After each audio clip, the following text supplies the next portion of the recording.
I'm Bruce Van Orden, and you're listening to Gospel Tangents. It's the best source for Mormon history, science, and theology. I'm Rick Bennett. WW Phelps is one of the most beloved and well-known members of the Church of Jesus Christ of Latter-day Saints. In our next conversation with his biographer, Dr. Bruce Van Orden, he's the author of We'll Sing and We'll Shout, The Life and Times of WW Phelps, which is an awesome book. You should definitely go out and get it. We're going to talk about the life of WW Phelps, which mirrors the life of the early church. So it's going to be a great conversation with Dr. Bruce Van Orden, and you won't want to miss it. Check out our conversation. All right, well, welcome to Gospel Tangents. I'm excited to have an amazing historian. Could you go ahead and tell us who you are? My name is Bruce Van Orden. I'm a retired BYU religion professor. Okay, and you've written an awesome book. Yes, it's entitled We'll Sing and We'll Shout, The Life and Times of WW Phelps. Yeah, so we're going to be talking about that today. So you said you're a retired BYU professor. So can you tell us a little bit about your academic history, where you got your bachelor's and master's and PhD? Well, I started as a seminary teacher in the church educational system way back in 1970. Oh, wow. After graduating from BYU and getting married. I taught there for 3 years, then went on to the Institute program in Southern California, San Bernardino County. And after 6 years, went on to the church office building as a curriculum writer for seminaries and institutes. Along the way, I obtained my master's degree in ancient scripture at BYU. Back in those days, seminary and institute people were given free tuition at BYU, and it was common to get all of your degrees there. I'm somewhat embarrassed about it now because it looks like I'm too much inbred. But all three of my degrees were there. My PhD was in history with emphasis in American, Mormon, and modern European history. Oh, that's cool. So, so you're BYU through and through, wow. However, I really feel that I'm open-minded and cosmopolitan and well-traveled and not merely just a BYU product. Well, I'm a Utah guy, but I won't hold BYU against you, so. So also, we had, at least for me, a surprising meeting. Can you tell us a little bit about that first time that we met in person? I'm a temple worker at the Provo City Center Temple, and you came to the baptistry where I was working, and you're performing ordinances probably for your children and some other friends, yeah, relatives. Yeah, I think it was just my two kids. So yeah, we actually had a really interesting thing. We were trying to visit all of the Utah temples, and it worked out. We did it all in 366 days. My daughter didn't want to go on her birthday, on her 13th birthday, but we went, and so Provo City Temple, that was one of them. So it was funny to me because you recognized me right off the bat, and I was like, now who are you? Dressed in white.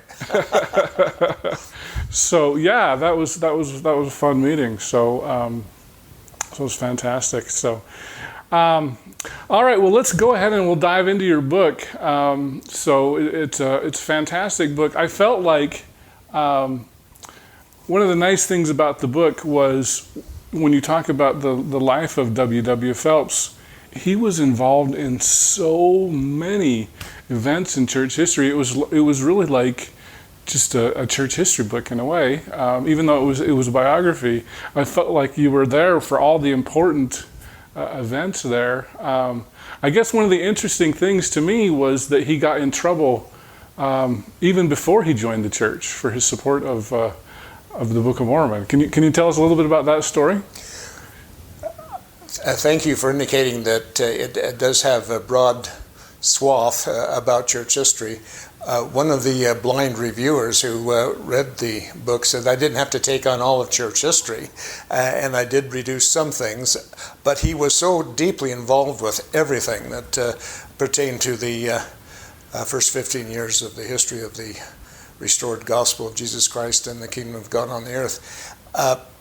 He was an editor, a newspaper editor, well trained in it, had grown up and apprenticed in printing and publishing, he was involved in a partisan newspaper. Virtually all the newspapers of that era were partisan in favor of one political party or another. He was one of the originators of the anti-Masonic movement, which became a political party. And he fought the opponents of anti-Masonry and was in favor of all of those candidates. But he got interested in the Book of Mormon. As he heard about it, he lived in Canandaigua. His newspaper was the Ontario Phoenix, and Canandaigua was only 12 miles away from Palmyra.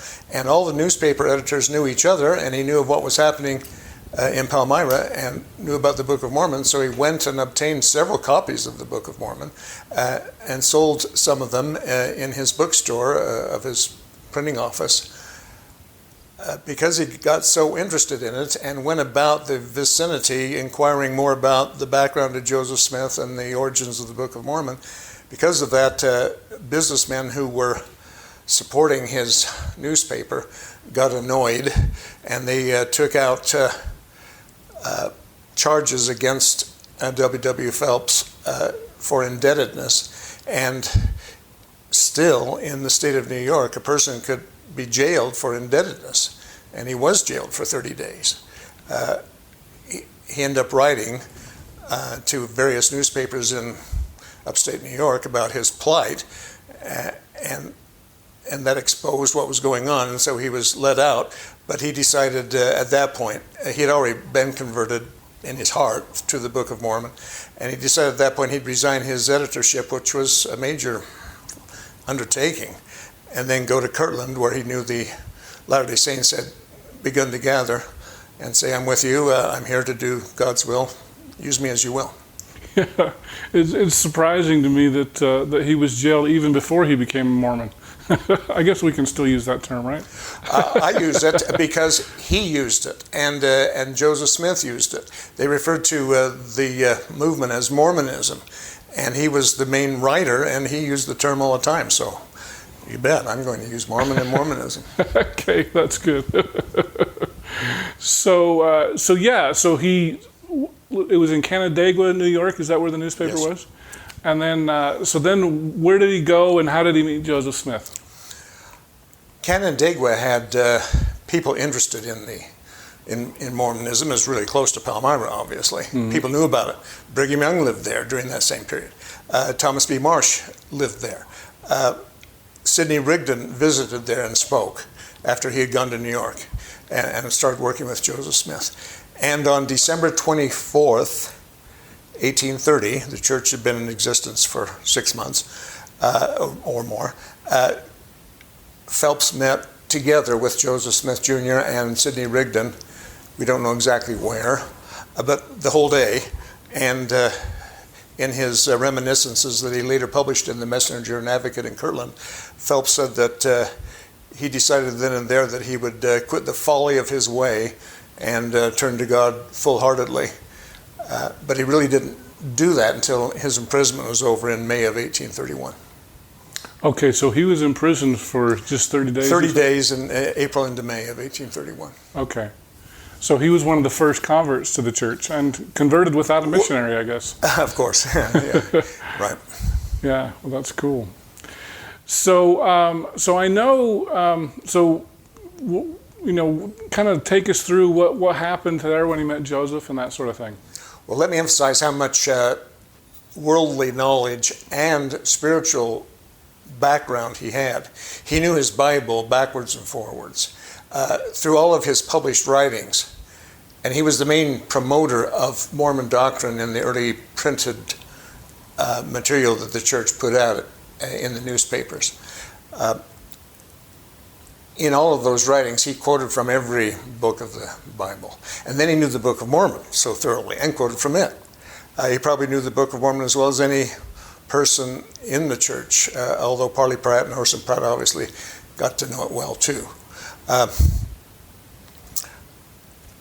It was on June 14th, 1831, that he arrived at the home of Isaac Morley, where Joseph Smith was staying, just east of Kirtland, Ohio.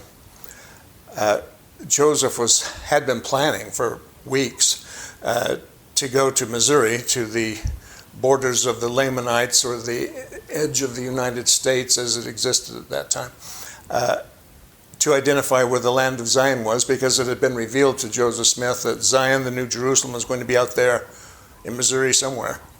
And he was planning to go with an entourage of advisors.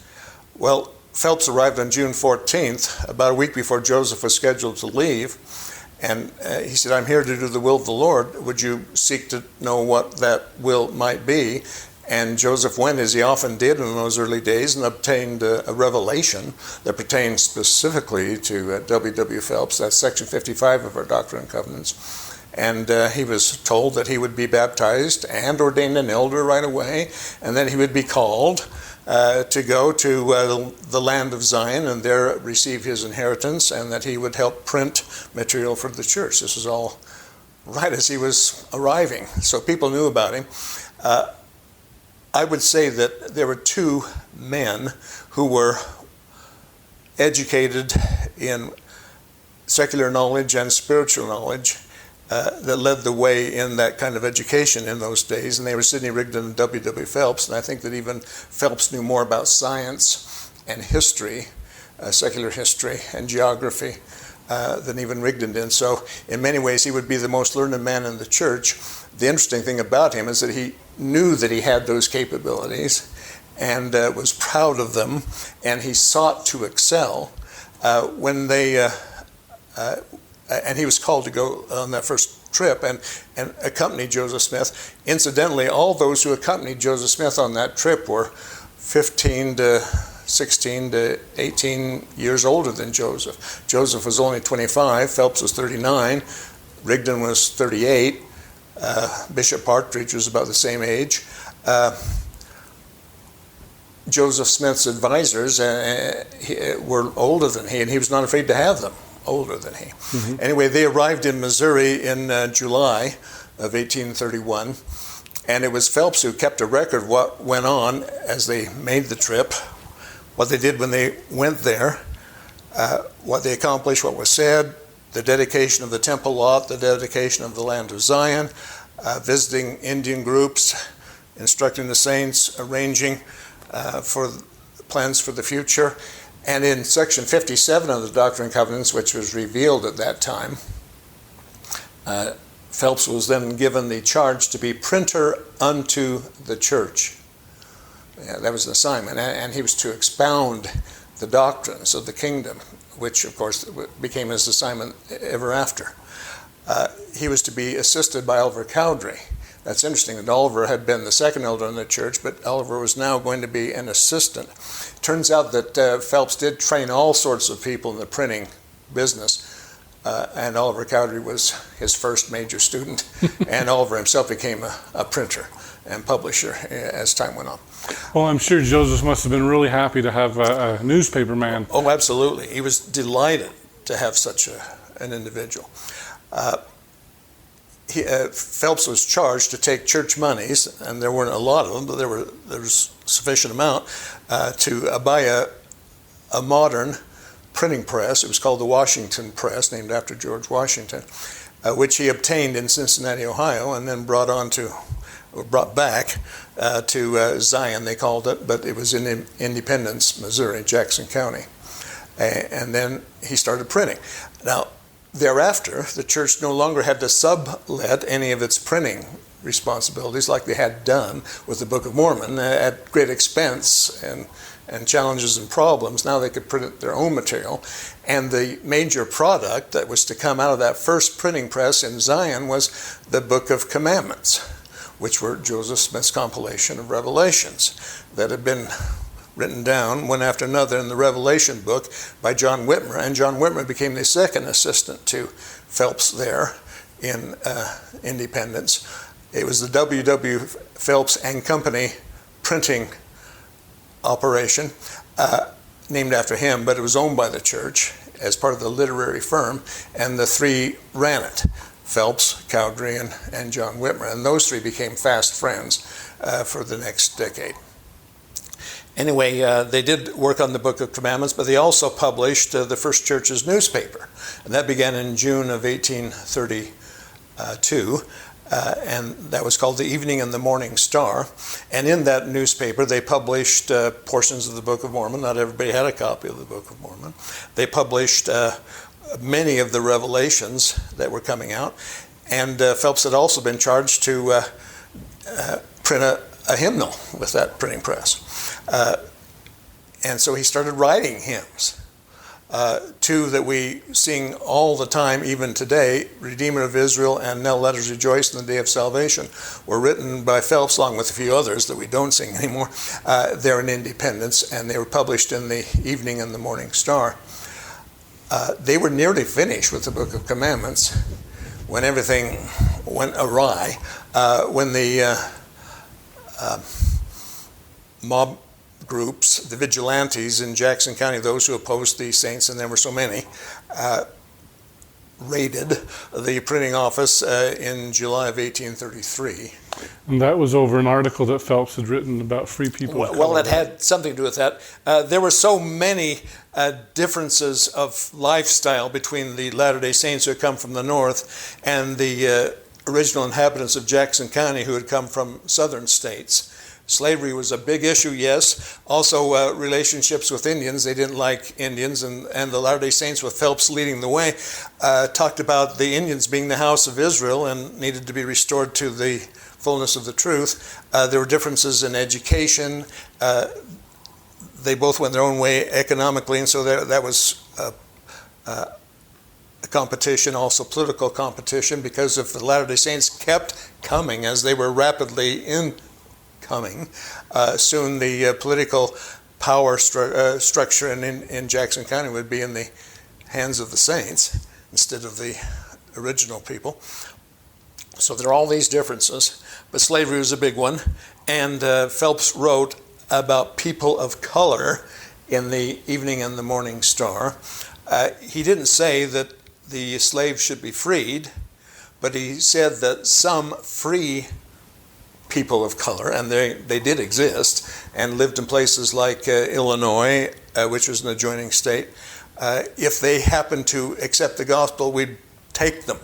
Well, that was interpreted by the original settlers there in Jackson County as advocating abolishing slavery, which really wasn't Phelps's intention. And he tried to explain himself in an extra that he published, but it was the powder keg that set it off. And the vigilantes came and destroyed the press and the publications, including the sheets that were nearly ready to be bound for the Book of Commandments.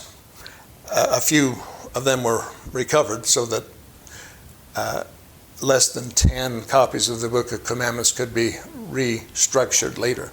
That project did end, the Book of Commandments with that. And then 6 months after that, the Latter-day Saints, as in a result of many interactions, were driven from Jackson County. Yeah. Now, the Book of Commandments is more valuable than even first edition Book of Mormons because there are only about 5 of them. Yeah. So there are only 5 that we know about today? Is that what you're saying? That's my understanding, yes. They have been kind of... reproductions have been made, and so I've seen those, and they're small little booklets. But yeah, that's the original prints, only about 5 of those. I know the Church of Christ Temple Lot has reproduced Book of Commandments, and they're like, we don't believe any of the Doctrine and Covenants, it's the Book of Commandments. So that's been kind of interesting to see that. But I didn't realize there were just 5. Wow. So that's pretty amazing. We've been talking a lot about Hoffman lately. Yes. And our church gave the blessing of Joseph Smith III that Hoffman forged. Right. The blessing of Joseph Smith Jr. to Joseph Smith III, identifying him as the successor. It's a forged document, but it was considered legitimate at the time. Uh-huh. And the Reorganized Church of Jesus Christ of Latter-day Saints, now the Community of Christ, it had been a lot to them. And so negotiations took place, and our church gave to them that document, forged as it was, in trade for a Book of Commandments. Wow, yeah. That they had. And then after this all came to light, we gave the Book of Commandments back to the Community of Christ. Yes, yes. Yeah, that was pretty interesting. My family hasn't watched it yet, but I thought that documentary on Hoffman was very, very interesting. I hope you enjoyed our conversation with Dr. Bruce Van Orden. In our next conversation, I'm going to ask Bruce if WW Phelps' pugnacious style got him and the Saints in trouble in Missouri. The word pugnacious is fair, but it is unfair to place all the blame on Phelps, and some people have done that. Because he was a newspaper editor, people knew about him. His name was on the business, and it was right next to the courthouse, and people knew about Phelps. But he was not alone. If you'd like to hear the entire interview uncut, please subscribe for just $5 a month at patreon.com/gospeltangents, and you can hear the entire interview before everybody else. If you'd like to watch the entire video for just $8 a month, you can either subscribe on YouTube, Patreon, or my website, gospeltangents.com. Just click the yellow subscribe button, and I'll add you to our Gospel Tangents Insiders group so that you can see entire videos.